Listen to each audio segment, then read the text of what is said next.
الحمد لله رب العالمين والعاقبة للمتقين والصلاة والسلام على أشرف الأنبياء والمرسلين. قال الله تعالى وتبارك في القرآن المجيد والفرقان الحميد. بسم الله الرحمن الرحيم.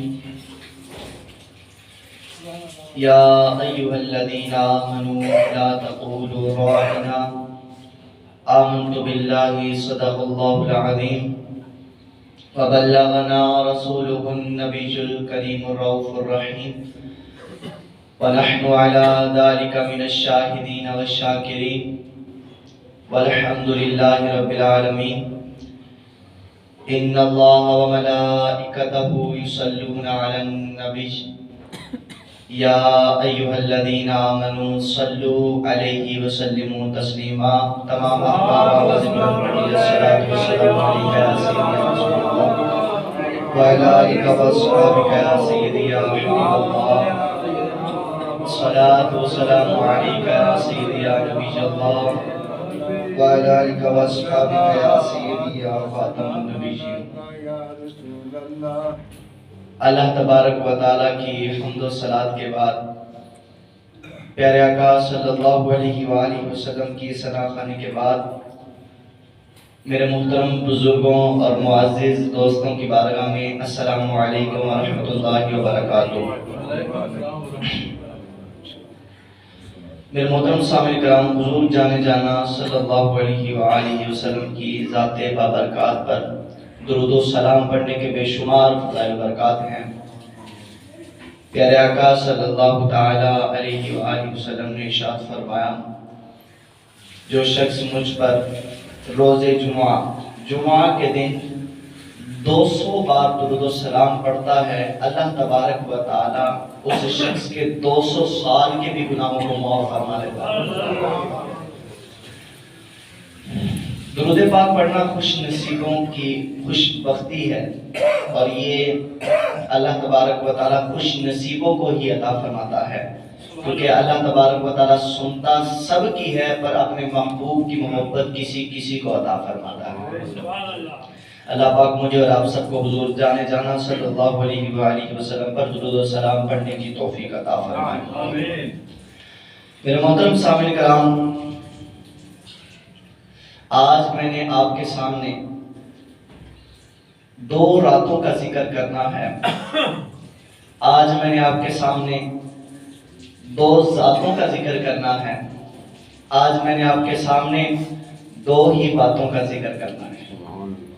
راتیں بھی 2 ہیں، ذاتیں بھی، سارے بولے ذرا، راتیں بھی 2 ہیں اور ذاتیں بھی، باتیں بھی 2 ہیں. ایک رات ہے معراج والی رات، ایک رات ہے ہجرت والی رات. ایک رات میں حضور فرش سے عرش پر تشریف لے گئے، اور ایک رات میں حضور مکہ سے مدینہ تشریف لے گئے. ایک معراج کا ساتھی ہے اور ایک ہجرت کا ساتھی ہے. جو معراج کا ساتھی ہے اس کا نام جبریل امین ہے، اور جو ہجرت کا ساتھی ہے اس کا نام صدیق اکبر ہے. اب ہمارا میپ چیک کریں ذرا، ہم کس رخ کی طرف جا رہے ہیں. فرمایا ایک کا نام جبریل ہے، ایک کا نام صدیق ہے. جو معراج کا ساتھی ہے وہ فرشتوں کا سردار ہے، اور جو ہجرت کا ساتھی ہے وہ تمام صحابہ کرام کا بھی سردار ہے. جو معراج کا ساتھی ہے وہ سواری لے کر آیا، اور جو ہجرت کا ساتھی ہے وہ سوار ہو کر گیا. جو معراج کا ساتھی ہے وہ سواری لے کر آیا، اور جو ہجرت کا ساتھی ہے وہ سوار ہو کر گیا. اب یہاں پر ایک جملہ آپ نے سننا ہے.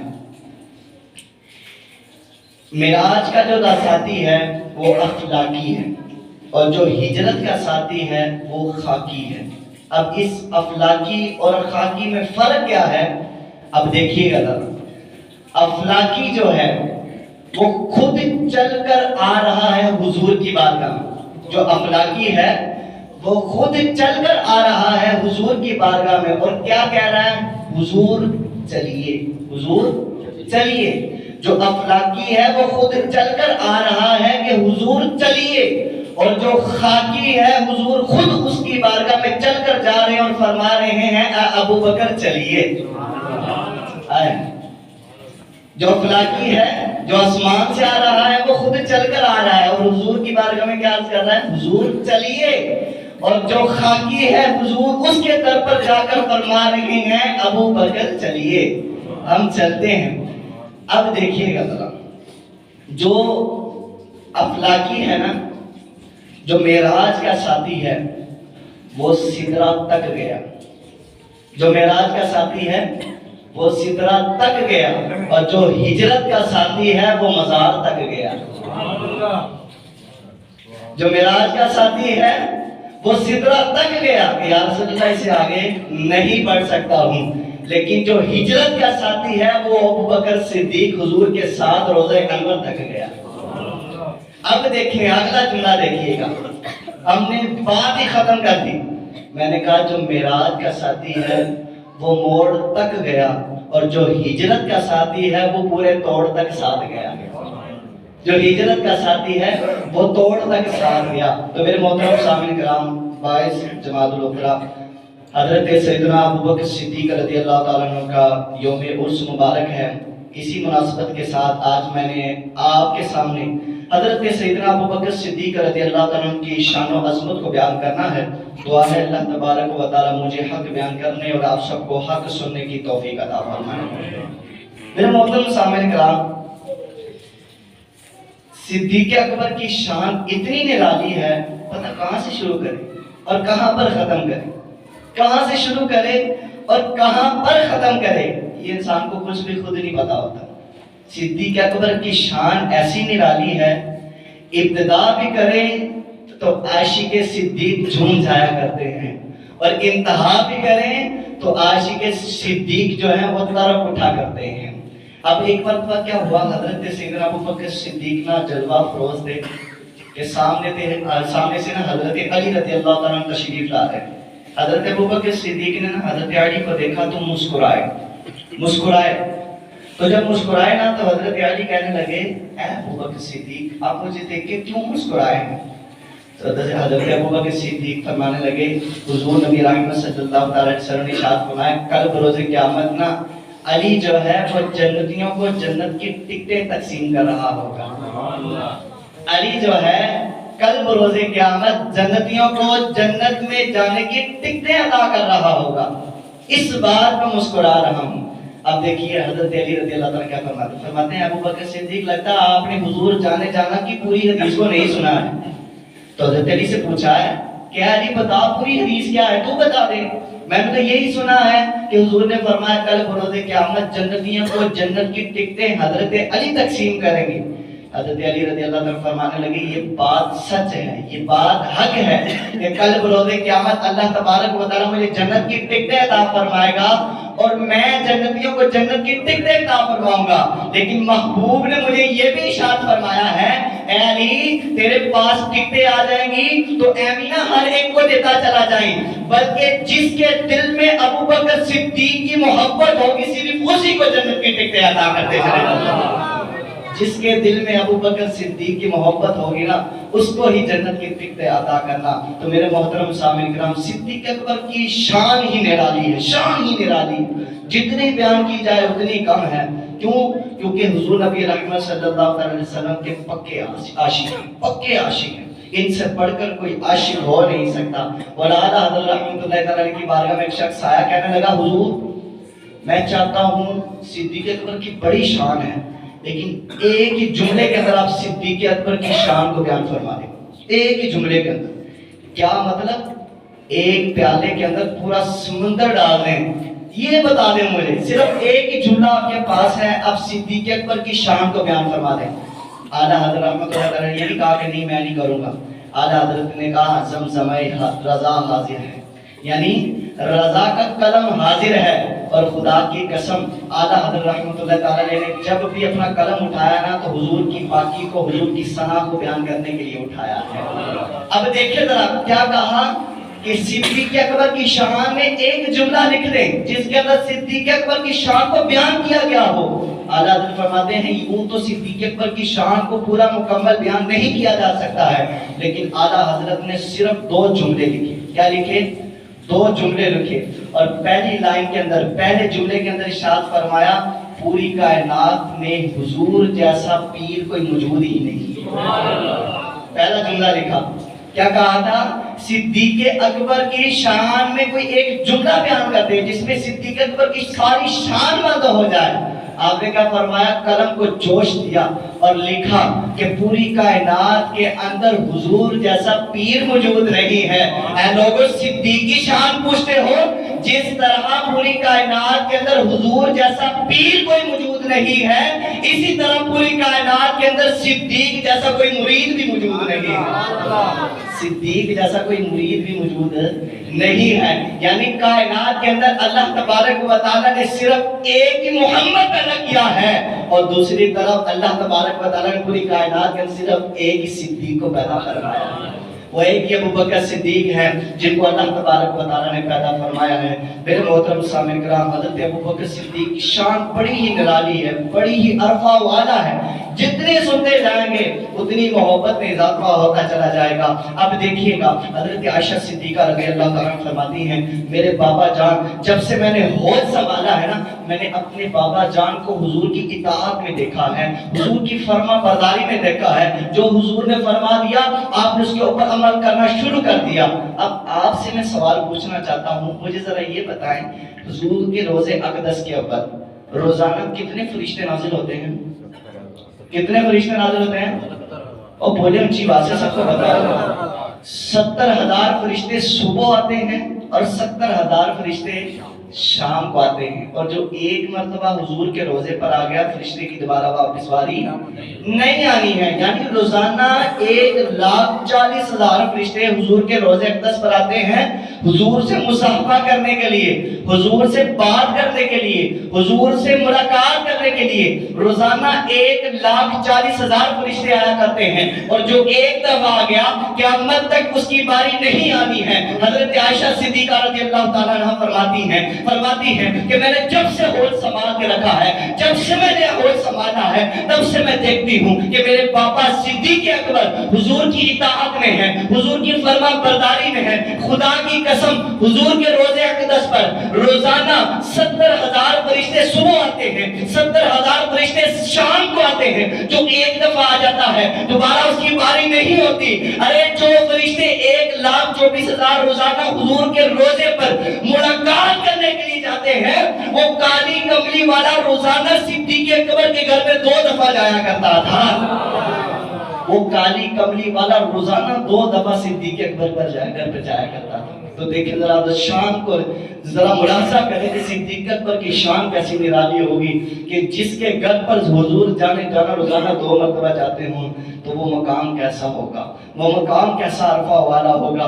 تو میرے محترم سامعین کرام، اللہ تبارک و تعالیٰ نے صدیق اکبر کو اتنی شانوں سے نوازا ہے، اتنی عظمتوں سے نوازا ہے کہ بندہ جتنی بیان کرتا چاہے اتنی ہی کم ہے۔ اب دیکھیے گا اللہ تبارک و تعالیٰ کے محبوب صلی اللہ تعالیٰ علیہ وسلم کی بارگاہ میں صدیق اکبر کا کیا مقام ہے یہ سنیے گا، اور کسی ایرے گارے سے نہ پوچھتے رہا کریں کہ یا صدیق اکبر کی شان کو بیان کیا جائے، صدیق اکبر کی عظمت کو بیان کیا جائے، صدیق اکبر کی شان و عظمت کو تم نرالے انداز سے بیان کرو، ایسے نہیں ہو سکتا ہے۔ میرے محترم سامعین کرام، آج کچھ لوگ کہتے ہیں، کچھ بدبخت قسم کے لوگ کہتے ہیں کہ ہمارے دل میں محمد صلی اللہ علیہ وسلم کی تو محبت ہے لیکن صدیق کی محبت نہیں ہے۔ میں ان سے پوچھنا چاہتا ہوں، ارے ذرا بتاؤ، ذرا ہجرت کی رات جب حضور صدیق اکبر کے ساتھ جا رہے تھے تو صدیق اکبر جب غار کے قریب پہنچے تو پھر حضور صلی اللہ علیہ وسلم کی بارگاہ میں صدیق اکبر نے کیا عرض کیا تھا؟ یا رسول اللہ صلی اللہ علیہ وسلم پہلے غار کے اندر مجھے داخل ہونے دے، میں دیکھ لوں کوئی نقصان پہنچانے والی چیز موجود تو نہیں، کوئی اندر کوئی نقصان پہنچانے والا کوئی جانور موجود تو نہیں۔ اب حضرت صدیق اکبر اندر جاتے ہیں، جا کر کیا کرتے ہیں؟ صفائی کرتے ہیں، سوراخوں کو بند کرتے ہیں۔ میں نے کہا یہ ساری باتیں حق ہیں؟ کہنے لگا حق ہیں۔ میں نے کہا صدیق اکبر پہلی مرتبہ اس غار میں داخل ہوئے، اس غار میں صدیق اکبر پہلے داخل ہوئے، پھر حضور جانے جانا اس غار میں داخل ہوئے۔ مجھے یہ بتا کہ تو کہتا ہے کہ حضور کی عظمت کو میں مانتا ہوں لیکن صدیق کی عظمت کو نہیں مانتا۔ میں نے کہا تجھے یہ پتا ہے، میں نے کہا تجھے یہ پتا ہے، وہ تینوں ہے گل پتا ہے کہ صدیق کو پہلے بھیجن دا مقصد کی سی؟ حضور پہلے آپ ہی تے جا سکتے سی نا، حضور نے پہلے صدیق کو کیوں بھیجا؟ کہنے لگا اے تے مینوں نہیں پتا۔ میں کہ جے تینوں پتا ہوندا تے تو سنی نہ ہوندا، جے تینوں پتا ہوندا تے تو سنی نہ ہوندا۔ ارے میں تجھے بتانا یہ چاہتا ہوں، اللہ کے محبوب نے حضرت صدیق اکبر کو غار میں پہلے بھیج کر قیامت تک آنے والے مسلمانوں کو یہ بتلا دیا، اے لوگوں یہ نہ سمجھنا کہ صدیق کو بلا کر تم میری محبت کو اپنے دل میں اتار سکتے ہو۔ تم چاہتے ہو کہ نبی کی محبت تمہارے دل میں اتر جائے، تم چاہتے ہو حضور تم سے محبت کرے، تو سب سے پہلے صدیق اکبر کو اپنے دل میں اتارو، کیونکہ صدیق جب تمہارے دل میں اترے گا تمہارے دل کو پاک و صاف کر دے گا، اور پھر رب میری محبت کو تمہارے دل میں نازل فرما کر تمہارے ظاہر کو بھی پاک فرما دے گا، تمہارے باطن کو بھی پاک فرما دے گا۔ نعرہ تکبیر، نعرہ رسالت، نعرہ تحقیق، نعرہ حیدری۔ ارے تم کیا سمجھو صدیق اکبر کی شان و عظمت کو؟ صدیق اکبر کی شان سننی ہے تو حضور جانے جانا سے پوچھو نا۔ میرے آقا صلی اللہ علیہ وسلم نے ارشاد فرمایا اللہ تبارک و تعالیٰ کل بروز قیامت جنتیوں کو جنت میں حوریں عطا فرمائے گا۔ ایک حور کا عالم یہ ہے کہ اگر وہ پانی پی رہی ہوگی نا تو اس کے حلق سے گزرتا ہوا پانی نظر آ رہا ہوگا، اتنی خوبصورت حور ہوگی۔ لیکن ان حوروں سے بھی زیادہ خوبصورت وہ حوریں ہیں جن کو اللہ تبارک و تعالیٰ نے گلاب کے پھولوں سے پیدا کیا گیا ہے۔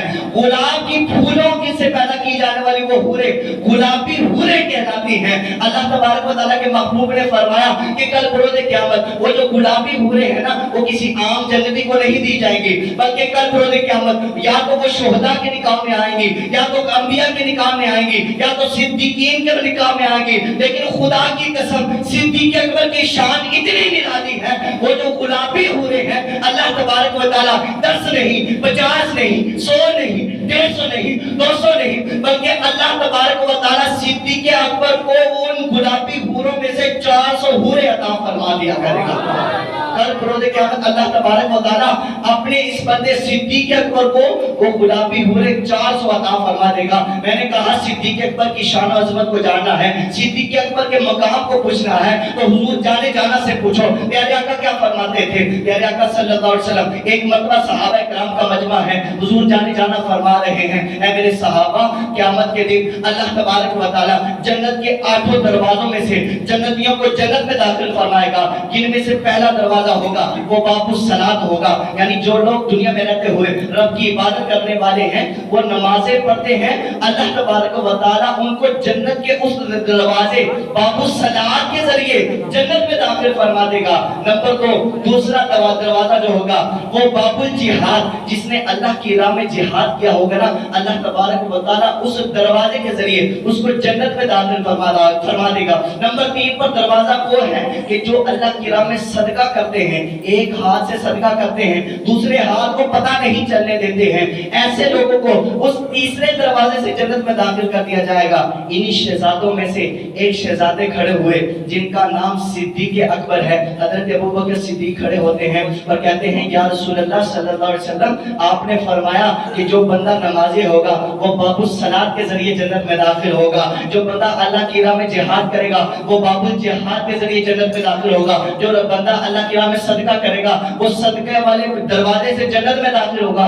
کیا کوئی خوش نصیب ایسا بھی ہے کہ جس کو 8 دروازوں سے جنت میں داخل ہونے کا شرف حاصل ہوگا؟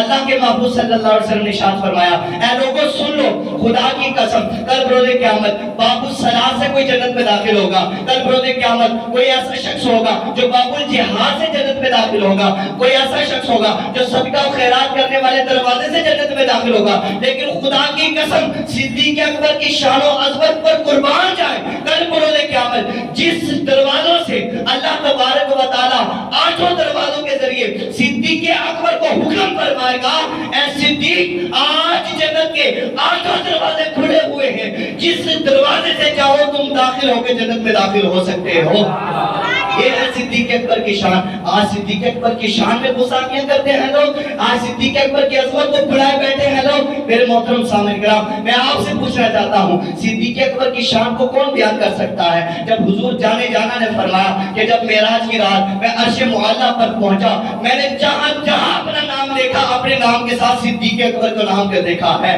صدیق اکبر کی شان کے ترانے دیکھے ہیں اب میرے محترم سامعین کرام حضور جانے جانا سرور کائنات صلی اللہ علیہ وسلم نے ارشاد فرمایا دنیا میں رہتے ہوئے جس کسی نے بھی میرے اوپر احسان کیا جس کسی نے بھی میرے اوپر احسان کیا کلمہ پڑھ کے میرے اوپر احسان کیا میری بات مان کے میرے اوپر احسان کیا میں نے سب کا احسان کا بدلہ چکا دیا ہے لیکن خدا کی قسم جس کے قبضے قدرت میں میری جان ہے صدیق اکبر کے جو میرے اوپر احسانات ہیں کل بروز قیامت میرا رب خود ایک صدیق اکبر کو عطا فرما دیے گا صدیق اکبر کی عظمت کو شان کو ترانے کو دیکھو یار کہ صدیق اکبر کو اللہ نے کیسا مقام عطا فرمایا ہے کیسا عہدہ عطا فرمایا ہے کیسی شان سے نوازا ہے کہ حضور نبی رحمت صلی اللہ علیہ وسلم نے ارشاد فرمایا اے لوگوں یاد رکھنا ساری امت کے مسلمانوں کے ایمان کو ایک بندے میں رکھ دیا جائے اور دوسری طرف صدیق اکبر کے نامہ اعمال کو رکھ دیا جائے تو صدیق اکبر کا نامہ اعمال سب سے وزنی نظر آئے گا تمہیں صدیق اکبر کا نامہ اعمال سب سے وزنی نظر آئے گا تمہیں میرے محترم سامعین کرام یاد رکھیں صدیق اکبر ایسی ہستی ہیں کہ جن کا جتنا ذکر کرتے جائیں دل میں عشق محبت بڑھتی چلی جاتی ہے کیونکہ حضور سے محبت کی تھی نا حضور سے چاہت کی تھی نا اب دیکھو ذرا آپ نے اکثر اوقات یہ سنا ہوگا کہ جب حضور نے فرمایا اے میرے صحابہ تمہیں مال کی ضرورت ہے اب دین کو تمہارے مال کی ضرورت ہے تمہارے وقت کی ضرورت تھی تم نے وقت دیا تمہاری جان کی ضرورت تھی تم نے جان دی لیکن اب دین کو تمہارے مال کی بھی ضرورت ہے اب مال لے کر آؤ اب میرے محترم سامنے کرم یہاں پر ذرا غور کیجئے گا سارے صحابہ کرام گھر پر چلے گئے اور کوئی اپنے گھر کا آدھا سامان لے کر آیا کوئی اپنے گھر کا سامان تھوڑا سا لے کر آیا کوئی اپنے گھر کا سامان 3/3 لے کر آیا لیکن قربان جائیں صدیق اکبر اپنے گھر کا سارا ہی سامان اٹھا کر حضور کے قدموں میں نچھاور کر دیا سارا ہی سامان اللہ کے محبوب کے قدموں میں نچھاور کر دیا اب دیکھیں حضرت عمر فاروق اعظم کیا فرماتے ہیں آج تو میں صدیق سے جیت جاؤں گا کیونکہ میرے پاس مال و دولت زیادہ ہے میں صدیق سے جیت جاؤں گا اب دیکھیں ذرا حضرت ابوبکر صدیق اپنے گھر کا سارا سامان لے آتے ہیں حضرت عمر فاروق اعظم اپنے گھر کا آدھا سامان لے کر آتے ہیں اب کیا حضور کا فرمانا دیکھو ذرا کیسا ہے حضرت عمر فاروق فرماتے ہیں میں تو حضور کے جملوں پر ہی اپنا سب کچھ قربان کر بیٹھا تھا کیا دیکھتا ہوں حضور صحابہ سے پوچھ رہے ہیں اے فلاں بن فلاں صحابی تم گھر سے کیا لے کر آئے ہو اے فلاں بن فلاں تم کیا لے کر آئے ہو اے عثمان غنی تم کیا لے کر آئے ہو اے علی مرتضیٰ تم کیا لے کر آئے ہو اے عمر تم کیا لے کر آئے ہو سب صحابہ یہ کہتے رہے یا رسول اللہ میں اتنا مال لے کر آیا ہوں میں اتنا مال لے کر آیا ہوں حضرت عمر فاروق کہتے ہیں میں نے کہا یا رسول اللہ میں اپنے گھر کا آدھا مال لے کر آیا ہوں لیکن قربان جائیں حضور کے الفاظ پر حضور نے سب سے پوچھا کہ اے فلاں بن فلاں تم گھر سے کیا لے کر آئے ہو لیکن جب صدیق کی باری ہے تو حضور نے یہ نہیں فرمایا ابوبکر صدیق کیا لے کر آئے ہو اللہ کے محبوب نے فرمایا اے صدیق تم گھر والوں کے لیے کیا چھوڑ کر آئے ہو اے صدیق تم گھر والوں کے لیے کیا چھوڑ کر آئے ہو اور قربان جائے صدیق اکبر کے جواب پر بھی حضرت ابوبکر صدیق کہنے لگے یا رسول اللہ میں کوئی کنگال تھوڑی نہ ہوں میں گھر والوں کے لیے اس کا رب اور رسول چھوڑ کر آیا ہوں نا ان کا رب اور رسول چھوڑ کر آیا ہوں میرے محترم سامعین کرام اب یہاں پر ہم ذرا اندازہ لگائیں کہ اللہ کے محبوب کے اوپر کس طرح اپنا سب کچھ قربان کر دیا صدیق اکبر نے حضور نبی رحمت صلی اللہ علیہ وسلم نے بڑی مرتبہ صدیق اکبر کی شان کو بیان فرمایا ہے بے حد مرتبہ صدیق اکبر کی شان کو بیان فرمایا ہے لیکن آج بھی کئی ایسے لوگ ہیں جو معذاللہ صدیق اکبر کی شان میں بکواس کرتے رہتے ہیں معذاللہ صدیق اکبر کی شان میں گستاخیاں کرتے رہتے ہیں دراصل یہ وجہ کیا ہے کہ یہ کیوں گستاخیاں کرتے ہیں اس کی کیا وجہ ہے تو آئیے آج ہم قرآن سے پوچھتے ہیں کہ اس کی کیا وجہ ہے اور قرآن ہمیں کیا بتلاتا ہے میرے محترم سامعین کرام اللہ تبارک و تعالی نے پہلا خلیفہ پیدا فرمایا کیا فرمایا پہلا خلیفہ پیدا فرمایا کس کو پیدا فرمایا